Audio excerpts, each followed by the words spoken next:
over many, many years of listening, of being on people's sessions and listening to other musicians put the thing together, I felt that not I could do it better, but I could give it a different slant because I'm coming from the point of view of as a drummer, as someone who doesn't know anything about music theory. And so I think that if we can keep that as the theme going, because that for me is what it was about. It was a theme in that sense that why I picked TW's tracks and Adrian Byron Burns' track, Labi Siffre track and so on. I didn't work on these albums, but it's just another example of variety. To complete my idea, the concept I've had for many, many years of putting these different styles together.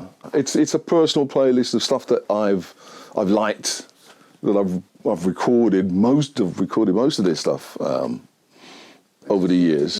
Yeah, all the T.W. Henderson tracks I recorded with T.W. Henderson on an album called The Wilderness Years, probably 20 years ago. And so it was time, to rekindle, to dig them out and give them a dust off and give them a different slant.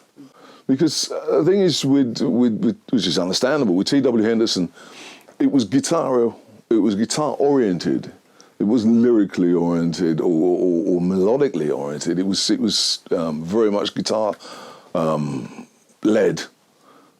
But whereas I decided I wanted to put the emphasis on melody and on vocals and less guitar.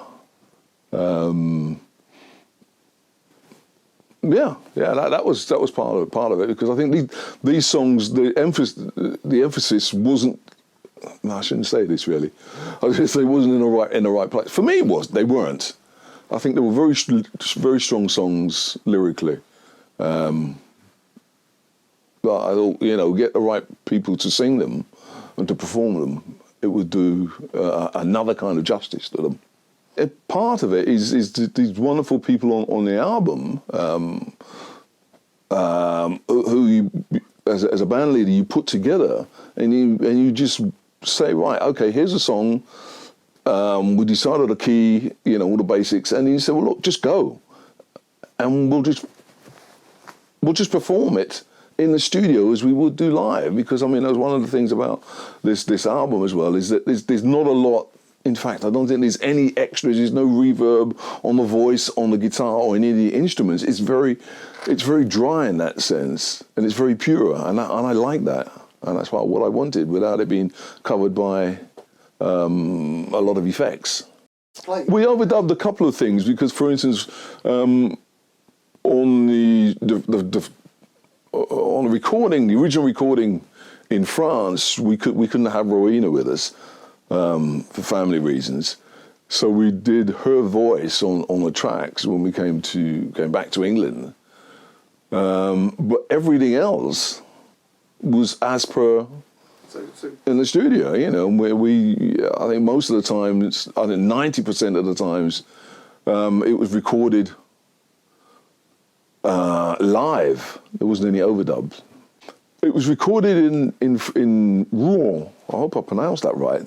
But a very good friend of mine, a guy called Christophe Palissier, in Rouen, who owns his own studio. And also he played on a couple of the tracks. One of the tracks is written by him, which we haven't done for this. But yeah, he's written a thing called Mr. Fake for this. Yeah.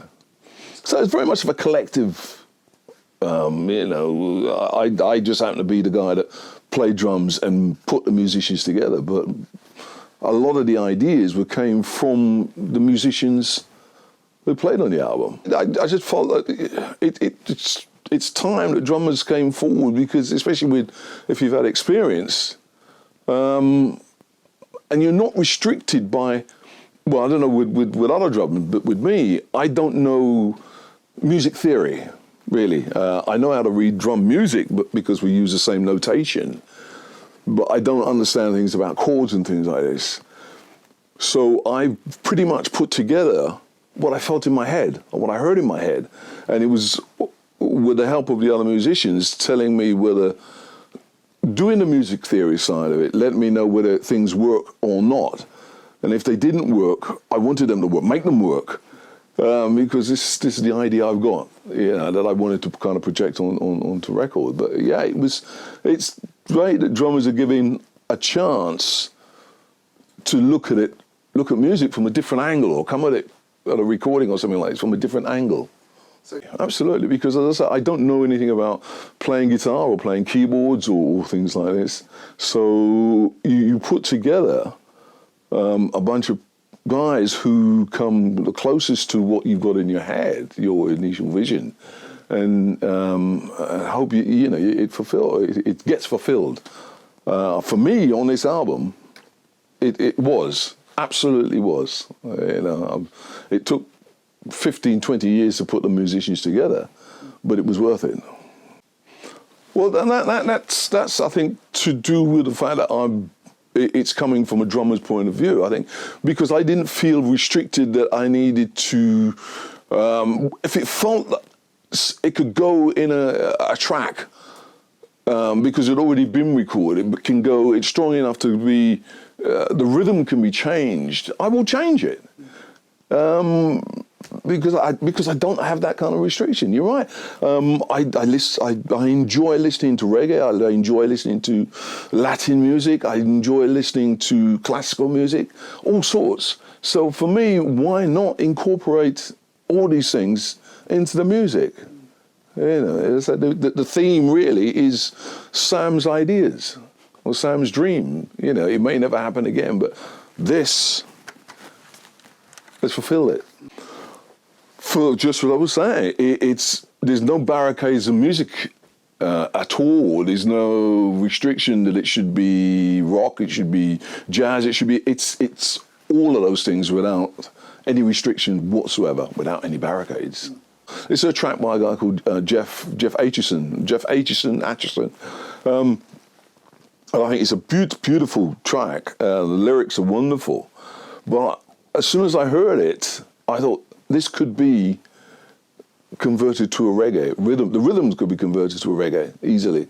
So when I got the chance to do the album, I started a reggae rhythm, and the rest of the band just went along with it. It just fell into place because it gives them something to work from. A reggae, but this particular reggae rhythm is very strong.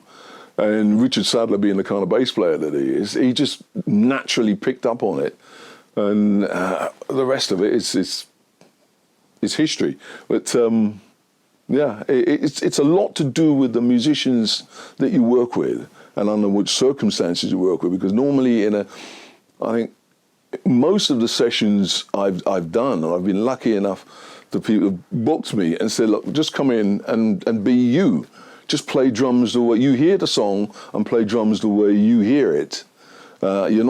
It's every once in a while I'm told that, I want this specific, and I try and reproduce it. Sometimes I can't because I'm the kind of player that I am. But with the guys that I work with in Station House, I've been lucky that they are such an instinctive crew that you start something and you just jam it, and very shortly it develops into something, especially if it's already set with the lyrics and the melody already set. So rhythmically you could do all sorts of things with this thing, in the sense of not worrying about how the drums would sound and how the drummer would play. I'm hearing a song and I'm trying to interpret the song, which has carried me through to culminating in this album, and listening to lyrics and also melodies from songs I've played on, songs I've heard. And so the album came about. I thought, well, okay, it's time to put all that knowledge and all that experience into producing an album and see how it goes. And this is No Barricades, is how it came, is a combination of all that. That's my word of the day, combination. Sorry.